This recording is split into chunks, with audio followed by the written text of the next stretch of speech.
नमस्कार। एसोजेनेमिस की इस टेलीकॉन्फ्रेंसिंग में आप सभी का स्वागत है। मैं हूं अभिषेक मिश्रा। चाहे वतन की देश की सीमा की सुरक्षा हो या आंतरिक मामले और या फिर हो आत्मघाती आतंकवादी हमले, इन सभी मामलों में पत्रकारिता की जिस विशेष शैली का उपयोग किया जाता है या जिसकी बहुत ज़रूरत होती है वो है डिफेंस रिपोर्टिंग। और आज हम डिफेंस रिपोर्टिंग पर ही चर्चा करने जा रहे हैं। आज हमारे साथ स्टूडियो में मौजूद हैं एनडीटीवी के senior special correspondent Shri Rajiv Ranjan ji. Rajiv Ranjan ji ने जम्मू कश्मीर एवं नॉर्थ ईस्ट में काफ़ी सक्रिय रूप से कार्य किया है। साथ ही वो इसके पहले सहारा समय में भी कार्य कर चुके हैं और इस समय एनडीटीवी के स्पेशल प्रोग्राम वतन के रखवाले के लिए लिखते हैं। राजीव रंजन जी 2007 से एनडीटीवी इंडिया में सक्रिय हैं और सुरक्षा, कानूनी व्यवस्था एवं इंसर्जेंसी मामलों में बड़े ही सक्रिय रूप से अभी कार्य कर रहे हैं। सर, आपका बहुत बहुत स्वागत है। धन्यवाद। Thank you. तो सर, सबसे पहले मैं आपसे जानना चाहूँगा कि जो डिफेंस रिपोर्टिंग की हम आज बात करने जा रहे हैं वो आखिर है क्या और किस तरह से ये बाकी रिपोर्टिंग शैलियों से भिन्न है? देखिए, डिफेंस रिपोर्टिंग अपने आप में बिल्कुल जो बाकी जो दूसरी रिपोर्टिंग होती है उससे पूरी तरह से अलग कह सकते हैं कि एक स्पेशलाइज्ड फील्ड है ये। जैसे कोई पॉलिटिकल रिपोर्टिंग करना चाहता है, सोशल रिपोर्टिंग करना चाहता है तो थोड़ा बहुत पढ़ लिख के जान के कर सकता है। लेकिन जहाँ तक डिफेंस की बात है, डिफेंस की रिपोर्टिंग आप तब तक नहीं कर सकते जब तक आपके पास पूरी जानकारी ना हो। आपको रैंक की जानकारी हो, आपको ये पता होना चाहिए कि जवान का रैंक क्या होता है, कर्नल साहब किसको कहते हैं, मेजर किसको कहते हैं, फौज में सबसे ऊपर का रैंक क्या होता है, कैसे वो काम करता है। और डिफेंस में सबसे और बड़ी बात है कि आपको आधी अधूरी जानकारी उसमें काम नहीं चलेगा।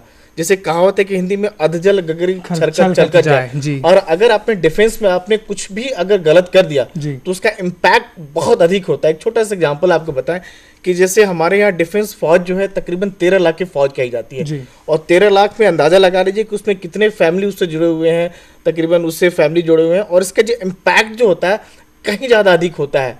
आपकी एक छोटी सी गलती पूरे देश की सुरक्षा जो है उसे खतरे में पड़ सकती है और पूरी जो देश का जो पूरा जो सिस्टम जो है वो एक हिल सकता है अगर बात करें तो सीधे अर्थ में।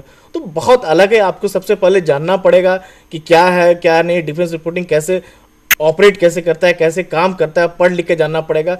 बेसिक थोड़ी बहुत जानकारी से काम नहीं चलेगा। जी हाँ सर, तो डिफेंस रिपोर्टिंग की अगर हम बात अब कर ही रहे हैं तो इस रिपोर्टिंग को करते समय कौन सी ऐसी विशेष बातें हैं जिनका ध्यान रखा जाए? क्योंकि साधारण तौर पे हम जो भी रिपोर्टिंग करते हैं तो विश्वसनीयता की बात तो होती ही है, आपके सोर्सेज कंफर्म होने चाहिए।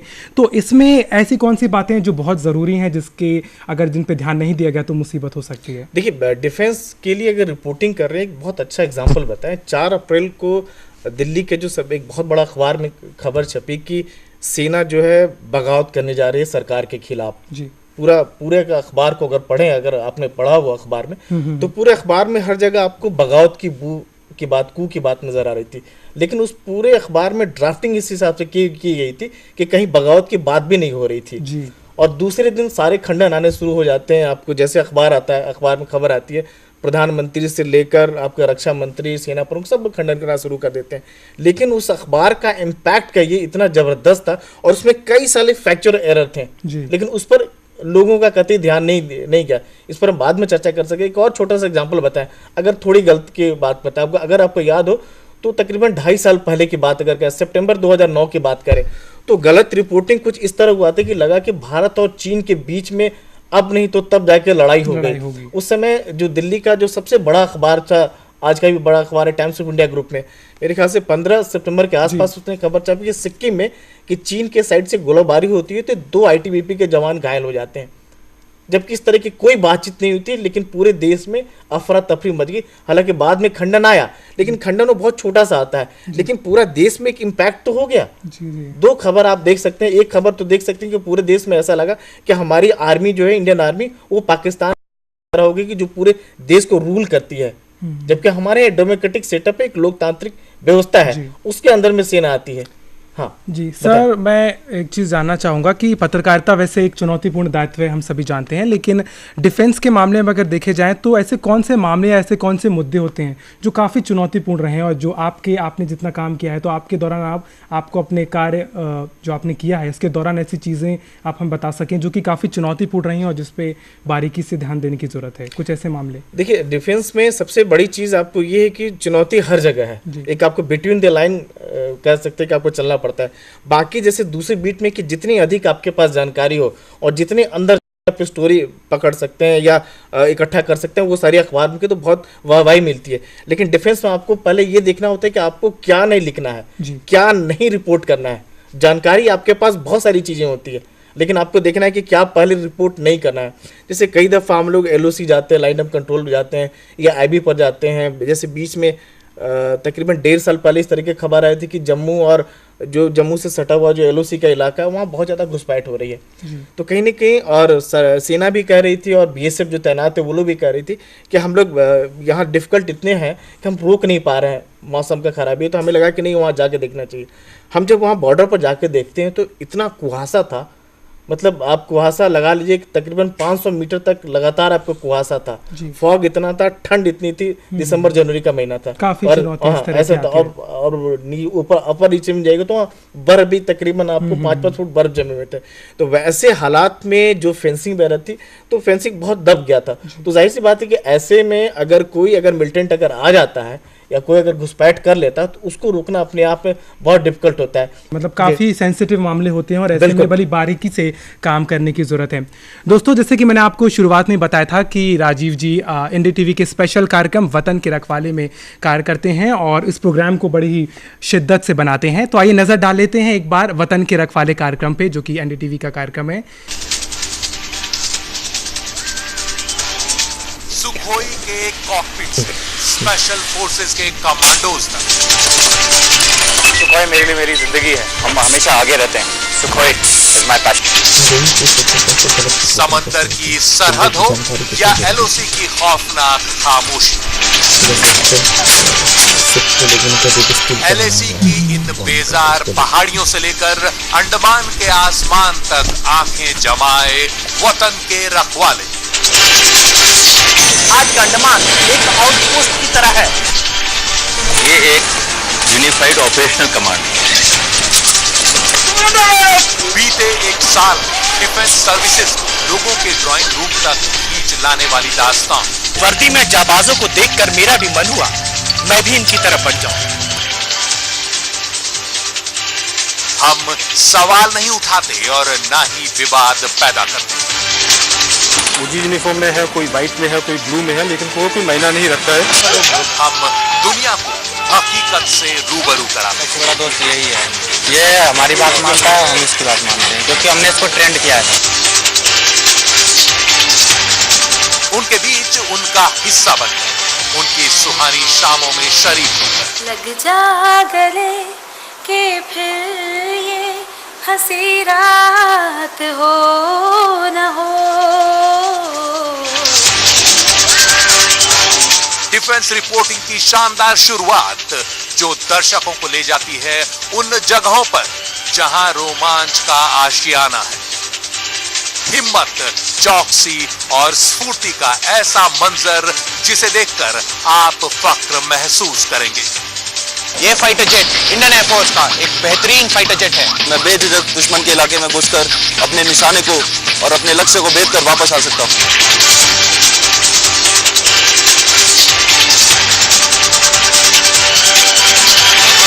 अपने देश के उन जांबाजों पर जिनकी बदौलत महफूज है वतन। अगर भारतीय वायुसेना के सुखोई पायलटों की उड़ान देखनी हो तो आसमान से कहो थोड़ा और ऊंचा हो। हम बारीकियों की तह तक जाते हैं, उन्हें खुद आजमा कर देखते हैं। NSG never say give up. अपनी सेना को जानिए और जानिए उसके फौलादी हौसले को। वतन के रखवाले। तो दोस्तों ये थी झलक वतन के रखवाले की, जो कि एक स्पेशल प्रोग्राम है एनडीटीवी इंडिया का डिफेंस रिपोर्टिंग पे आधारित, जिसको आप देख करके सीख सकते हैं और ये भी जान सकते हैं कि कैसे कैसे मामलों में किस तरह की रिपोर्टिंग की जा रही है और किस तरह से आप इस फील्ड में अच्छे से काम कर सकते हैं। राजीव जी, जैसे कि अभी हमने क्लिप देखी वतन के रखवाले के ऊपर, तो मैं जानना चाहूँगा कि किस तरह से काम होता है ऐसे रिपोर्टिंग पे, जब आप दिल्ली में रहते हैं और आपको फिर सरहद पे जाना पड़ता है, या जो भी आपके फ्रंट रहते हैं जहाँ आप एक्टिव रहते हैं, तो ऐसे में कैसे कार्य किया जाता है? कुछ एक अनुभव अगर आप हमारे छात्रों के साथ बताना चाहें। जैसे कोई भी आप जैसे टॉपिक लीजिए, जैसे मैं 3 तारीख को ही जा रहा हूँ, राजस्थान जा रहा हूँ, सूरतगढ़ जा रहा हूँ, एक एक्सरसाइज वहाँ पर हो रहा है, सूरवीर एक्सरसाइज हो रहा है। तो उससे पहले मुझे उस पर प्रोग्राम करना है, तो स्ट्राइक कोर, जो आर्मी का स्ट्राइक कोर है, वो आपको एक्सरसाइज कर रही है, और आर्मी का तकरीबन 50,000 से ज़्यादा उसमें जवान पार्टिसिपेट कर रहे हैं, टैंक से लेकर सब कुछ हो रहा है। तो उससे पहले हमें ये बाकायदा होमवर्क करना होता है कि कौन कौन से मतलब हथियार उसमें पार्टिसिपेट कर रहे हैं, सेना का कौन से क्या चीज़ होता है, स्ट्राइक कोर आखिर है क्या। हमें ये जानना जरूरी चाहिए कि सेना का स्ट्राइक कोर वही है कि कल के तारीख में अगर किसी से भी अगर हमारी लड़ाई होती है तो सबसे आगे जो सेना का जो रहेगा, जो आगे का जो ये जो कमांड जो रहेंगे, वो स्ट्राइक कोर मोर्चा संभालेगा। तो स्ट्राइक कोर मोर्चा संभालेगा तो क्या क्या उसके पास हथियार होंगे, पैदल सेना से लेके टैंक से लेके इवन एयर सपोर्ट भी होगा। तो पूरी आपको बेसिक जानकारी आपको लेनी पड़ती है कि कैसे कैसे हथियार होंगे, कौन कौन से हथियार होंगे सेना के पास। जैसे AK वहाँ पर आपको AK-47 जो AK-47 जो हर जगह होता है, तो क्या AK-47 होगा, AK-47 नहीं होगा तो स्नाइपर होगा। तो कई सारी चीज़ों के आपको बेसिक आपको पहले से आपको होमवर्क करना है, तैयारी करना होता है, और तभी जाके आप प्रोग्राम बना पाएंगे। तो ये सबसे पहले जो होमवर्क आपको करना बहुत ज़रूरी चीज़ होता है। वैसे हर रिपोर्टिंग के लिए जरूरत है, लेकिन डिफेंस के लिए बहुत ज़्यादा जरूरी होता है। और खासतौर से वैसी जगहों पर आप जा रहे हैं, अगर आपने कुछ गलत कहा, जैसे आपने कोई अगर T-90 टैंक है, अगर T-90 टैंक की जगह T-90 टैंक को आपने दूसरा चीज़ कह दिया, जैसे BMP कह दिया, तो BMP और टैंक के आपको दोनों के बीच हमको फ़र्क समझना पड़ेगा। अगर एयर सपोर्ट अगर मिल रहा है, अगर हेप्टर से अगर MI-17 से अगर कोई नीचे उतर रहा है, जवान को उतारा जा रहा है, तो उसके पीछे क्या लॉजिक है आपको ये भी समझनी पड़ेगी। स्पेशल फोर्सेज जो वहाँ पार्टिसिपेट कर ऑपरेशन में, तो स्पेशल फोर्सेज आर्म फोर्सेज से कैसे अलग होते हैं, उनकी ट्रेनिंग कैसे अलग होती है, इन सारी चीज़ों का आपके पास जानकारी होनी चाहिए, तभी एक बेहतर एक अच्छा प्रोग्राम आप बना पाएंगे। जी। तो सर, डिफेंस रिपोर्टिंग के जो जितने भी मुद्दे होते हैं और जितने भी विषय होते हैं, इस पर अगर कोई छात्र अपने आप को तैयार करना चाहता है और ऐसी रिपोर्टिंग में काम करना चाहता है, तो किस तरह से अपने आप को तैयार करें इन चुनौतियों के लिए, और कैसा, जैसा आपने होमवर्क कहा, तो किस तरह का होमवर्क किया जाए ऐसी चीज़ों के लिए? देखिए, होमवर्क करना बहुत ज़रूरत है। एक छोटा सा एग्जांपल बताएं आपको कि जैसे कि अभी कुछ दिन पहले, हफ्ते भर पहले खबर है कि इंडियन नेवी का जो तेग, एक INS तेग जो है रसिया से वारशिप खरीदा गया, उसको सबमिट किया, उसको मतलब शामिल किया गया नेवी में। तो कई लोगों के दिमाग में, एक दो मैं अखबार पढ़ रहा था, एक जो जगह चर्चा देख रहा था, तो लोगों ने कहा कि स्टेल्थ वारशिप है। तो कई लोग स्टेल्थ मतलब ये समझ लेते हैं कि समंदर में छुप के वो वार करता है, या वो अगर उस पर वो अगर वार करता है तो दिखता नहीं है। कुछ लोगों के ज़हन में मतलब ये भी हो सकता है कि स्टेल्थ जो होता है स्टील का बना हुआ होता है, जबकि ऐसा कुछ भी नहीं होता है। स्टेल्थ जो एक बाकायदा एक तकनीक है, एक टेक्नोलॉजी है, जिसके इस्तेमाल करने से ये होता है कि रडार को जो होता है, कोई अगर दूसरा वारशिप आप अटैक कर रहा है या फाइटर से अटैक हो रहा है, तो आपको दिखाई नहीं पड़ेगा, कम दिखाई पड़ेगा। जैसे आप मानते हैं बहुत बड़ा जहाज है, तो जहाज वो छोटा जहाज देगा, और लो लेवल का रडार को जो चकमा दे सकता है। तो इन सब चीज़ों की आपके पास बेसिक जानकारी होना बहुत ज़रूरी चीज़ है अगर डिफेंस की आप रिपोर्टिंग करना चाहते हैं तो। क्योंकि कल की रिपोर्टिंग जो डिफेंस की रिपोर्टिंग होती थी और आज की डिफेंस की रिपोर्टिंग में बहुत फ़र्क आ गया है। एक कहीं का आसमान ज़मीन का फ़र्क आ गया है। थोड़ी सी गलत जानकारी जो होती है आपको मतलब लोगों को कई सारे सवाल उठा सकते हैं, सेना के मोराल पर सवाल उठा सकती है, देश की सुरक्षा जो खतरे में पड़ सकती है। तो कई चीज़ें आपको सोच समझ के लिखनी पड़ेगी, आप क्या लिख रहे हैं। सर, एक बहुत महत्वपूर्ण चीज़ आपकी बात से मुझे भी जो समझ में आ रही है कि जैसे आपने कहा कि बड़ी सावधानी बरतनी पड़ती है, कोई गलत रिपोर्टिंग ना हो जाए, कोई गलत इन्फॉर्मेशन ना लोगों को मिल जाए। तो एक बात मैं आपसे पूछना चाहूँगा कि जो नए लोग इस इंडस्ट्री में रिपोर्टिंग के लिए आ रहे हैं, जो नए पत्रकार हैं, वो इस चीज़ों से कैसे अपने आप को तैयार करें, कैसे बचें? जो गलत रिपोर्ट है या सही रिपोर्ट है, इस फ़र्क को कैसे समझा जाए, और जो गलत रिपोर्टिंग आजकल हो रही है, इस पे आप कुछ बता सकें तो कैसे किया जाए? देखिए, ये गलत रिपोर्टिंग और जो सही रिपोर्टिंग होती है, इसके लिए सबसे बड़ी चीज़ है कि आप किस अखबार में काम कर रहे हैं, किसी चैनल में काम कर रहे हैं, उसको आपको सबसे पहले ध्यान में देना पड़ेगा। और आपकी खुद की समझ कैसी है, खुद की जानकारी कैसी है। क्या अगर आपका कोई डिफेंस का बैकग्राउंड है, आपके फादर मदर हैं, तो आपको बेसिक नॉलेज हो जाता है। और अगर जैसे मैं हूँ, मेरा कोई डिफेंस का कोई ऐसा बैकग्राउंड नहीं है, मेरे फैमिली से कोई सिपाही तक नहीं है, अफसर की बात तो बहुत दूर है। तो मैंने काम करते हुए सीखा है। जैसे मैंने जम्मू कश्मीर में था, तो जम्मू कश्मीर में मैं 4 साल मैंने रिपोर्टिंग किया, तो वहाँ फ़ौज को देखा, LOC गया, IB गया, कई चीज़ों गया। तो उसके धीरे धीरे करते करते अखबार में पढ़ते पढ़ते सीखा फाइटर किस तरह की चीज़ होती है, हैप्ट्रिक किस तरह की चीज़ होती है। लोगों को ये जानना बहुत ज़रूरी है। और हमारे यहाँ कह सकते हैं कि अभी भी जो लोग हैं रिपोर्टिंग में तो चलिए कुछ अवेयर नहीं, एक कह सकते हैं कि डिफेंस को लेके एक जो इलिटरेसी की बात करते हैं, अनपढ़ की बात करते हैं, तो बहुत ज़्यादा है। लोग अभी भी समझ नहीं, और लेकिन ऐसा नहीं कि लोग समझना नहीं चाहते, लोग जानना नहीं चाहते हैं। अब धीरे धीरे लोग जान रहे हैं, लोग समझना चाह रहे हैं कि अगर ये फाइटर है हमारे पास, अगर सुखोई अगर है तो सुखोई कितना दूर तक अटैक कर सकता है। अगर पाकिस्तान के पास, अगर चीन के पास कोई दूसरा एयरक्राफ्ट है तो उसके तुलना में हमारा फाइटर कितना ताकतवर है, कितना किलोमीटर मार कर सकते हैं, क्या इसकी खासियत है। तो लोग जानना चाहते हैं, और कहीं ना कहीं एक हमारी जिम्मेदारी बनती है एज ए डिफेंस रिपोर्टर, हमारी जिम्मेदारी बनती है कि हम लोगों को बता पाएं, लोगों के अंदर भरोसा दिला पाएं कि हमारी सेना जो सक्षम सेना है वो वाकई में देश को सुरक्षित रख सकती है। जी, एक सवाल आपके मुझे जो अभी इस समय मैं सोच रहा था अपने दिमाग में आपकी बात के दौरान कि डिफेंस रिपोर्टिंग के अंतर्गत ऐसे कौन से मामले या ऐसे कौन से विषय हैं जो सीधे उसकी विश्वसनीयता और उसकी कार्यशैली को प्रभावित करते हैं? कुछ ऐसे मामले रहे हों या कुछ ऐसी क्षेत्र जहाँ पे विश्वसनीयता और कार्यशैली पे सवाल खड़ा हो सकता है, ऐसे में किस तरह से हम इसको देखते हैं? बहुत सारे आपको देखिए बिटवीन द लाइन जो पहले मैं बात कर रहा था, आपको ध्यान देने को, जैसे कुछ दिनों पहले एक खबर आई थी कि आर्मी चीफ के डेट ऑफ बर्थ को लेके बहुत ज़्यादा कंट्रोवर्सी हुई कि आर्मी चीफ उसको कोर्ट में लेके गया, सुप्रीम कोर्ट में लेके गए, उस मामले को लेकर बहुत ज़्यादा बवाल हुआ। फिर बाद में कोर्ट ने कहा कि नहीं, आपका जो डेट ऑफ बर्थ है 9050 रहेगा और आपको एक्सटेंशन नहीं मिलेगा। तो कहीं ना कहीं उस दौरान अगर आपने गौर किया हो तो कई सारी खबरें जो आई थी, कई सारी कॉन्फिडेंशियल खबरें थी, और कई लोगों ने एक लाइन ले लिया था, आपको जो नए चीफ बनने जा रहा है उनका आपने न्याय लिया। उसकी कई चीज़ें खबर आई थी कि जो नए चीफ बनने जा रहे हैं उनकी जो बहू पाकिस्तानी मूल की है। तो आप क्या रिपोर्ट कर रहे हैं, इस पर बहुत कुछ सोचने की ज़रूरत है। और कहीं ना कहीं मुझे लगता है आपको रिपोर्ट करते वक्त यह भी देखना चाहिए कि आपकी रिपोर्टिंग तो देखनी चाहिए, आपकी खुद की विश्वसनीयता तो देखनी चाहिए, लेकिन आपकी जिम्मेदारी भी देखनी चाहिए कि आप देश के लिए आपकी क्या जिम्मेदारी है। आपको रिपोर्ट करते वक्त ये देखना चाहिए कि आपकी एक रिपोर्ट लिखने से देश का जो मोराल है, जो जवान जो सरहद पर जो तैनात है, उसके मोराल पर क्या असर पड़ता है। हिंदुस्तान में ये कम होता है, लेकिन बाकी अगर अमेरिका वगैरह की बात करेंगे, इसराइल तो वहाँ बहुत ज्यादा होता है। आपको ये सोचने की जरूरत है। आप अगर ये बात कर रहे हैं कि अगर एक छोटा एग्जांपल बताएं कि जैसे आज की तारीख में डिफेंस से किस तरह का चलन हो गया कि अगर कर्नल साहब की कोई पत्नी जो है कहीं जा रही है, कोई एक्सीडेंट हो जाता है, तो लिखा जाता है कि जैसे कि सेना की पूरा की वाइफ ने उन्हें एक्सीडेंट कर दिया, गाड़ी को ऐसा कर दिया, जबकि समान सी चीज है, सामान सी बात है, कहीं भी राह चलते किसी के साथ हो सकता है। लेकिन आपको सोचने की जरूरत है, उसके लिए पूरा सेना पर आप सवाल खड़े नहीं कर सकते हैं। सेना के हर लोग गलत नहीं, उससे समान से रूटीन सा चीज है, इसको देखने की जरूरत है। जी सर, तो जैसे आप अभी बता रहे थे कि जो मामलों को बड़ा ही बढ़ा चढ़ा के दिखाया जाता है और डिफेंस को हमेशा से आजकल लीड में लिया जा रहा है, उसके खिलाफ काफ़ी खबरें आ रही हैं। तो मेरा सवाल अगला ये होगा कि 26/11 को जो वाकया था, हम सभी पूरा देश उससे भली भांति परिचित है। 26/11 के समय में कई प्राइवेट चैनलों ने उसके दौरान जो भी वहाँ पे चल रहा था मामला, उसको लाइव रिपोर्ट किया, और जो कहीं ना कहीं देश के विपरीत गया, और कई तरह के मामले इसमें सामने देखने को मिले। तो मैं आपकी राय जानना चाहूँगा कि ऐसे मामलों पे आप क्या कहेंगे, और चैनल की क्या जिम्मेदारी बनती है, या ऐसे रिपोर्टर्स जो समय भविष्य में अगर ऐसे समय में काम कर रहे हो तो कैसे सावधानी बरतें, और आपकी क्या राय होगी इस संबंध में? देखिए, इसके दोनों अर्थों में देख सकते हैं कि जिस तरह का करगिल के बाद 99 के बाद 99 में जब करगिल जब हुआ तो तकरीबन चैनल का ज़माना आ चुका था, लेकिन लाइव जो टीवी का कंसेप्ट से आया नहीं था, कवरेज नहीं आया था।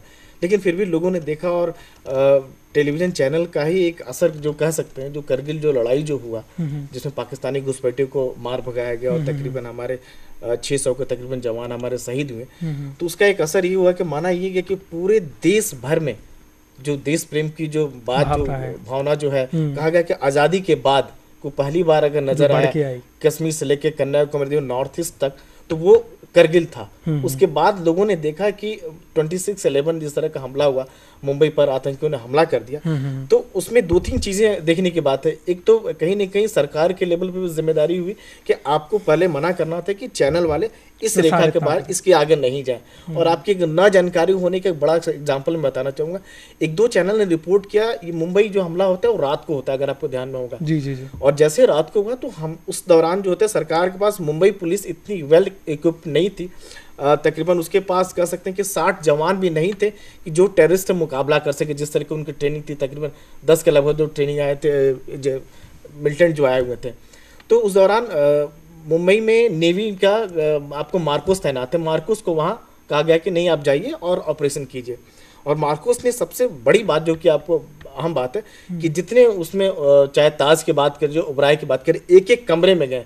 आप अंदाज़ा लगाइए कि आपको पता नहीं है मतलब मार्कोस के लोगों के इस कमरे में मिलिटेंट है या नहीं है, इस कमरे में कौन सा सिविलियन है और क्या है। धक्का मारकर दरवाजा से तोड़कर सबको बाहर निकाला। सबको एक करके, जितने सिविलियन थे, जितने होटल में लोग ठहरे थे, सबको बाहर निकाला और एक कमरे में रखा। और जो टेररिस्ट है उनको आइसोलेट किया, एक अलग जाकर उनके लगा। और उसके बाद जो है दूसरे दिन सुबह जो है एनएसजी को लेके आया जाता है। लेकिन कई सारे चैनलों ने उस समय इस तरह से खबर प्लांट किया कि नहीं, हमारे मार्कोस जो सक्षम नहीं है, वो ऑपरेशन नहीं कर सकते, इस कारण एनएसजी को लेके आ गया। जबकि उस समय सरकार ने बकायदा साफ तौर पर कहा कि मार्कोस जो है ये आंतरिक मामलों में इसका इस्तेमाल नहीं किया जाएगा, इंटरनल सिक्योरिटी के लिए एनएसजी का इस्तेमाल किया जाएगा। लेकिन जो देश के बाहर लड़ाई होती है, कुछ ऑपरेशन करने के बाद उसे मार्कोस करने की बात होगी। अगर आपको ध्यान होगा, जिस तरह से हेप्टर जो है ऑपरेशन, जो हेप्टर के जरिए एनएसजी के कमांडो में रहा थे, और हमारे चैनल जो लाइव कर रहे थे, एक करके बता रहे थे। और इसका सबसे बड़ा फायदा ये हुआ कि पार बैठा हुआ जो आतंकियों के आका जो है बैठे हुए थे और उनको डायरेक्ट कर रहे थे कि आपको यहाँ से फौज आ रही है, एनएसजी के जवान आ रहे हैं, यहाँ से आपको ऐसे आ रहे हैं, यहाँ से आप मूव कीजिए, ये कीजिए, वो कीजिए। हालांकि उसके बाद मना किया गया था। और आपको ये भी बता दें कि एनडीटीवी में मेरे ख्याल से इकलौता चैनल था उस दौरान, हम लोगों ने बाकायदा टिकर चलाया कि आप जो वीडियो रिकॉर्डिंग जो देख रहे हैं, जो लाइव देख रहे हैं, ये तकरीबन लाइव नहीं है, आधा घंटा delay, half an hour delay है। कई चैनलों ने सरकार की बात मानी और कई ने नहीं मानी, जबकि वहाँ माने चाहिए थे कि आपकी जिम्मेदारी बनती है। और इसके बदौलत आपको बता दें, कुछ जवानों की, 1-2 जवानों को जो कैजुअल्टी हुई, इसके लिए कहीं ना कहीं चैनल जिम्मेदार रहे। और चैनल इसका जिम्मेदार नहीं रहे कि सरकार की ओर से क्लियर कट पॉलिसी नहीं था कि आपको ये बताना चाहिए था कि ये आगे नहीं आप बढ़ना है, यहाँ पे क्रॉस नहीं करना, ये रिपोर्टिंग नहीं थी, ये क्लियर कट। और सरकार के लिए संभवतः पहली बार इस तरह की चीज़ थी। सर, जो डिफेंस रिपोर्टिंग के मामले हैं और भी ऐसे रक्षा मंत्रालय के कहिए या आंतरिक सुरक्षा मामले के कहिए, कई ऐसे मामले जिस पे जो प्राइवेट न्यूज़ चैनल हैं वो आजकल, जैसे अभी हमारी बात से निकल के आ रहा है कि सीमा के बाहर चले जाते हैं और कई बार मद्देनज़र नहीं रख पाते देश की सुरक्षा और इन चीज़ों को। किस तरह से उस पर काम किया जा रहा है, इस पे जानना चाह रहे हैं। कोड ऑफ एथिक्स तो बना हुआ है ऑलरेडी। आपको बता दें कि टेलीविजन के लिए एनबीए है, आपको national broadcast association, press council है, आपको अखबारों के लिए बात करें। लेकिन हिंदुस्तान में एक लिबर्टी मिल जाती है किसी भी चीज़ को लेकर, उतना जिसका होना चाहिए था, जितना होना चाहिए था उतना फॉलो नहीं किया जाता है। आपने अखबार में खबर कर दी आज के तारीख में, टेलीविज़न में आपने कर दिया और उसका असर जो हो गया, खंडन जो आता है दूसरे दिन आता है, 2 दिन बाद आता है। जैसा मैं आपको अच्छा एग्जांपल बता रहा था कि 2009 में सितंबर में जो है टाइम्स ऑफ इंडिया एक खबर छापता है, फ्रंट पेज खबर छापता है कि उस समय भारत और चीन के बीच में तनातनी की बात थी और लगा कि आज नहीं तो कल भारत और चीन के बीच में लड़ाई हो जाएगी और सीमा पर झड़प हो रही है, इस तरह की बातें हो रही है। टाइम्स ऑफ इंडिया ने उस दिन खबर ये छापी थी कि सिक्किम में चीन की ओर से फायरिंग होती है, 2 आईटीबीपी के जवान घायल होते हैं। पूरा देश में एक माहौल फैल गया, ये फैल गया। जबकि बाद में पड़ताल हुआ, उसको जांच हुई तो पता लगा कि नहीं, इस तरह की कोई बातचीत नहीं थी, कोई गोलाबारी नहीं हुई थी। और इसका अंदाजा लगाइए कि इसका असर क्या होता है। पूरे अखबार से लेकर पूरे देश में अफरा तफरी फैल गई। जो आईटीबीपी के जवान वहाँ सिक्किम में तैनात थे, उनके घर वाले ने लगातार फोन करना शुरू कर दिया। पूरा एक माहौल एक फैल गया। तो कहीं ना कहीं आपकी जिम्मेदारी बनती है कि आप क्या करें, क्या नहीं करें। उस दौरान कुछ लोग दिल्ली में बैठ के रिपोर्टिंग कर रहे थे कि चीन के बारे में बातचीत कर रहे थे, चीन के बॉर्डर के बारे में बातचीत कर रहे थे। कुछ चैनल वाले लेह चले गए, अखबार वाले लेह चले गए, लेह में जाके रिपोर्टिंग कर रहे थे। और जबकि आपको बता दें कि लेह से जो भारत और चीन जो सीमा है, तकरीबन उसका डिस्टेंस 200 से 250 किलोमीटर है। और किसकी बात सुन के कर रहे थे? गडरिये की बात सुन के कर रहे थे। ऐसा नहीं, ऐसे मामलों में फिर क्या रेगुलेट नहीं किया जाता? कौन, मतलब जैसे आप बता रहे हैं तो ये गलतियां होंगी और उसको ज़्यादा से ज़्यादा सुधार लिया जाए या अगली बार अखबार में या उस न्यूज़ को ना चला जाए, टिकर चला दिया जाए। क्या कोई और रेगुलेशन नहीं है? क्या इनके खिलाफ कोई कार्रवाई नहीं की जाती? नहीं, कार्रवाई होती है, लेकिन उसकी जो रफ्तार जो है बहुत धीमा है। हिंदुस्तान में हमारे हर चीज़ की रफ्तार जो है बहुत, हम लोग स्पीड अप नहीं हो पाते, धीरे धीरे हम चलें। हमारे यहाँ व्यवस्था आ रही है लेकिन वो धीरे धीरे आ रही है, उसकी रफ्तार बहुत धीमी है। जैसे जैसे अभी कोर्ट में हाँ, जैसे संसद में मामला चल रहा है संसद कि में मीडिया के को रेगुलेट किया जाए, टीवी और जर्नलिज्म मीडिया को। में ये सबसे अच्छी चीज़ है कि मीडिया को अगर कोई बाहर का लोग रेगुलेट करता है, चाहे सरकार रेगुलेट करती है, तो सरकार का अपना कहीं ना कहीं इंटरेस्ट होगा। एनबीए हो रहा है, लेकिन एनबीए को बने हुए अभी बहुत ज्यादा दिन नहीं हुए, कुछ साल हुए हैं आपको बने हुए, तो धीरे धीरे लोग अपने अनुभव से सीखेंगे और जो उसके मेंबर है उन्हीं पे वो ज्यादा भी सीखेंगे। और कहीं ना कहीं लोगों को ये भी लगता है कि एक चैनल की बात करें या अखबार की बात करें तो टीआरपी का दौड़ लगता है, या अखबार में लगता है कि हम ज्यादा सनसनीखेज बना के पेश करेंगे तो लोग उसे ज्यादा देखेंगे, ज्यादा पढ़ेंगे, ये चीज करेंगे, उसका लोग असर नहीं देखते, इम्पैक्ट नहीं देखते हैं जी। ये चीज़ें होती हैं जी। सर, डिफेंस रिपोर्टिंग में जब भी हम आम तौर पे बात करते हैं तो लोगों की जो आम राय है डिफेंस रिपोर्टिंग को लेकर के वो ये है कि या तो सीमा की बात होगी या फिर घरेलू देश के अंदर की जो आंतरिक सुरक्षा है उससे मामला होगी। तो मेरा जो सवाल है वो ये है कि राष्ट्र की सुरक्षा, सीमा सुरक्षा एवं आंतरिक सुरक्षा, इन तीनों की रिपोर्टिंग में क्या फ़र्क है, और अगर मैं मोटे तौर पे कहूँ कि इन तीनों में आखिरकार फ़र्क क्या है, हल्का जो भी है। देखिए, तीनों एक दूसरे से जुड़े हुए हैं, सब आपस में जुड़ा हुआ है। दो तीन चीज़ें आपको बेसिक समझनी पड़ेगी जो हमारे यहाँ लोग नहीं समझ पाते हैं। जैसे कि आपको सबसे पहली बात ये है कि देश की सुरक्षा की बात कर रहे हैं, आपको पहले ये समझना पड़ेगा हमारे देश में जो सीमा है वो तीन तरह से होते हैं, जैसे कि डिवाइड किया। जैसे एक हमारे जम्मू साइड से या जम्मू पाकिस्तान, पंजाब, गुजरात में आपको IBA, international border. International border का मतलब ये होता है कि जिस सीमा को दोनों देश जो है अगल बगल के जो देश है, जैसे भारत और पाकिस्तान है, उसको मान्यता देता है, उसको ये कहता है कि नहीं भाई ये सीमा हम इस चीज को मान रहे हैं। हालांकि पाकिस्तान कश्मीर में कई जगहों पर, जम्मू में इस चीज को नहीं मानता है। दूसरा है आपको एलओसी, जो कश्मीर में है, ऑलरेडी बात कर रहे थे भारत पाकिस्तान के बीच में। एलओसी का मतलब ये होता है कि आप इसको रिकॉग्नाइज कर रहे हैं। दोनों ने जब 47 के बाद जब दोनों देशों का बंटवारा हुआ, उसके बाद लोगों ने ये जहां जहां हमारी सेना है उसको आप मान लेते हैं। तीसरा है हमारा लाइन ऑफ एक्चुअल कंट्रोल, जो भारत और चीन के बीच में एलएसी जिसको कहते हैं, उसमें भी तकरीबन वही चीज है। मेरा अंदाजा है कि ज्यादातर लोग एलओसी के बारे में जानते हैं कि फिल्मों में धारावाहिकों में इस तरह की इसका उपयोग किया गया। बिल्कुल, और कहीं ना कहीं फिल्मों से एक अचानक मुझे बात याद आई कि फिल्मों से लेके हमारे यहाँ डिफेंस रिपोर्टिंग को कई जगहों पर या सोशल लाइफ में भी लोग देखते हैं कि फिल्मों से जोड़ कर देखते हैं रियल लाइफ में, जबकि बहुत फर्क है। जैसे फिल्म में ऐसा होता है कि मेजर साहब, कर्नल साहब बहुत बड़ी चीज होते हैं, लेकिन जो रियल हायरार्की है फौज में उसमें बहुत छोटा पद होता है। जनरल साहब सबसे बड़े पद होते हैं। ने हमें बताया कि इन तीनों में फर्क है, लेकिन कहीं ना कहीं लोग इसको एक रूप में लेते हैं और एलओसी को ही समझते हैं। जैसे मैं बता रहा था कि इंटरनल सिक्योरिटी की बात करते हैं, तो इंटरनल सिक्योरिटी में आज की तारीख में इंटरनल सिक्योरिटी जो आज आंतरिक सुरक्षा को लेकर जो खतरा हो गया, उसके पीछे अगर जाएंगे तो सारे जो मिलिटेंट है या सर्जेंट कहाँ से आ रहे हैं? आपको सीमा पार से आ रहे हैं, जो टेररिस्ट जो आ रहे हैं। जैसे दो तरह की आप एक काउंटर इंसर्जेंसी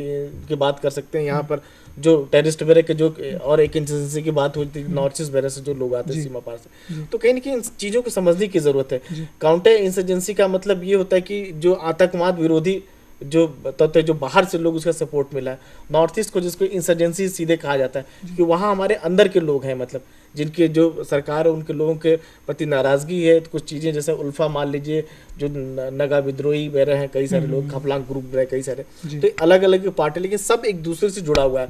और सबसे चिंता वाली बात ये हो जाती है कि आज जो हालात जो बने, सब तीनों एक दूसरे से मिला हुआ है, सारे फोर्सेस मिले हुए। इस कारण देश के सामने और हम लोग के सामने चुनौतियां और ज्यादा बढ़ गई है। मतलब कि कहीं ना कहीं चीजें एक दूसरे से भले ही जुड़ी हैं, लेकिन सब में अपना एक महत्व है, सब अलग हैं, जिसको बारीकी से समझना चाहिए ताकि गलत इन्फॉर्मेशन ना जाए और गलत लोग ना समझ लें।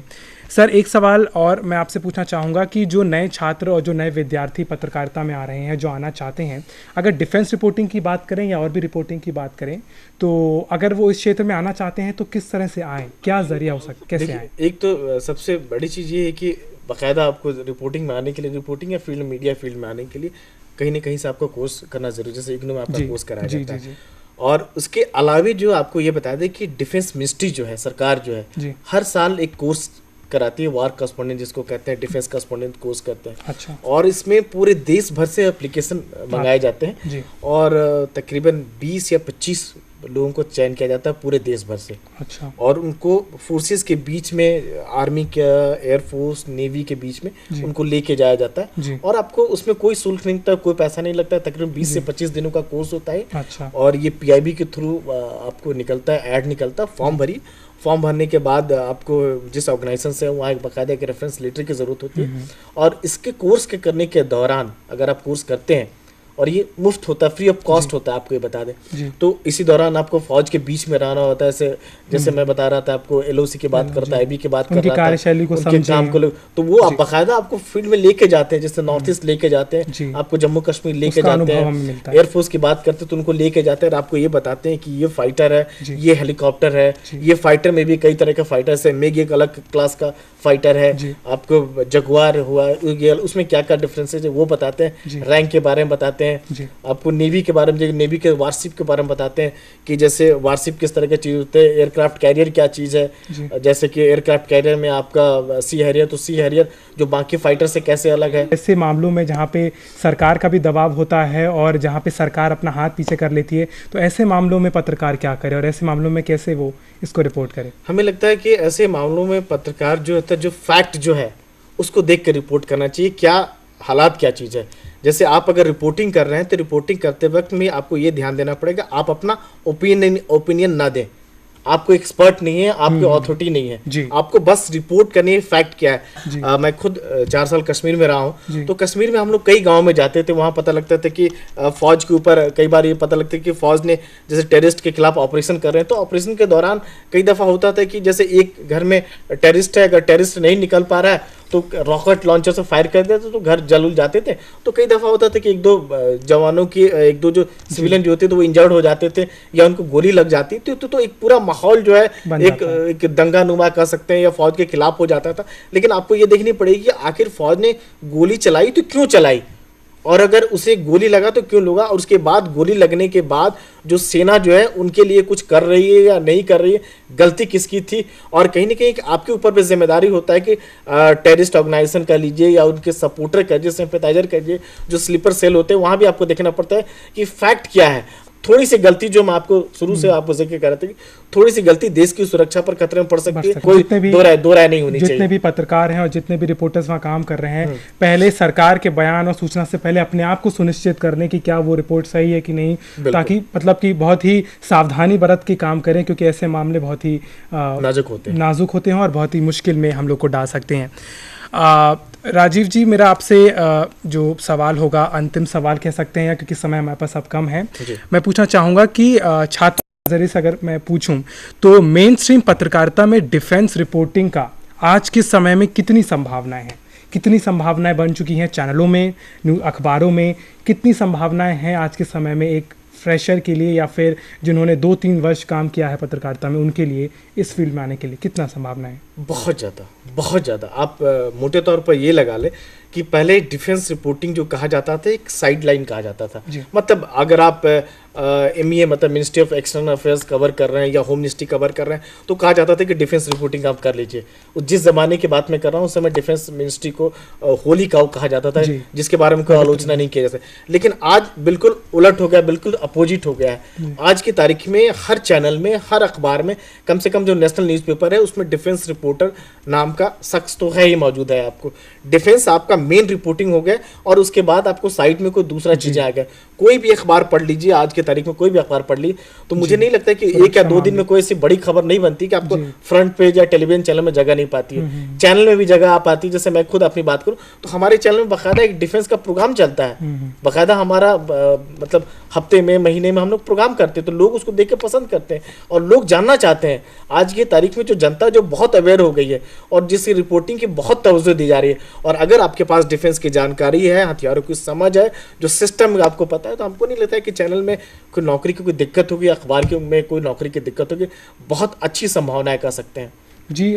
चैनल और न्यूज़पेपर के अलावा कोई और ऐसे क्षेत्र हैं जहाँ पे डिफेंस रिपोर्टिंग की काफ़ी ज़रूरत पड़ी है चाहे सरकारी जैसे ANI जो काम करता है, जैसे आप ANI में काम कर भी चुके हैं, तो मेरा जो सवाल है वो ये है कि क्या सरकारी किसी चैनल या किसी व्यवस्था में कार्य करना और प्राइवेट व्यवस्था में कार्य करना, ऐसे दो जगहों पे काम करके डिफेंस रिपोर्टिंग में अगर बात की जाए, क्या कार्यशैली में फ़र्क आता है? बहुत ज़्यादा फ़र्क आता है। अगर आपको एक छोटा सा एग्जांपल आपको बताएं कि जब जॉर्ज जब डिफेंस मिनिस्टर हुआ करते थे जी, तो उन्होंने गलत जानकारी दी गई थी 5353 के बारे में। ये द्रास के पास एक पिक है वहाँ पर लेके कि पाकिस्तानी कब्जे में है और कहा गया था कि हिंदुस्तानी कब्जे में है। हम लोग बाकायदा वो कवर किया था, लेकिन बाद में वो कहा गया कि नहीं आपको ब्रॉडकास्ट नहीं करना है। हालांकि एक दो लोगों को उसमें तबादला वगैरह हो गया, खबर रिलीज हो गई थी। लेकिन अगर आप वही प्राइवेट चैनल में काम कर रहे होते तो बड़े आराम से बोलते कि डिफेंस मिनिस्टर ने कहा कि 5353 पाकिस्तानी कब्जे में नहीं, लेकिन वो फैक्ट नहीं है, उनको गलत जानकारी दी गई थी, और इस वजह से उन्होंने कहा ये पाकिस्तानी कब्जे में मौजूद है लेकिन गलत जानकारी दी गई थी।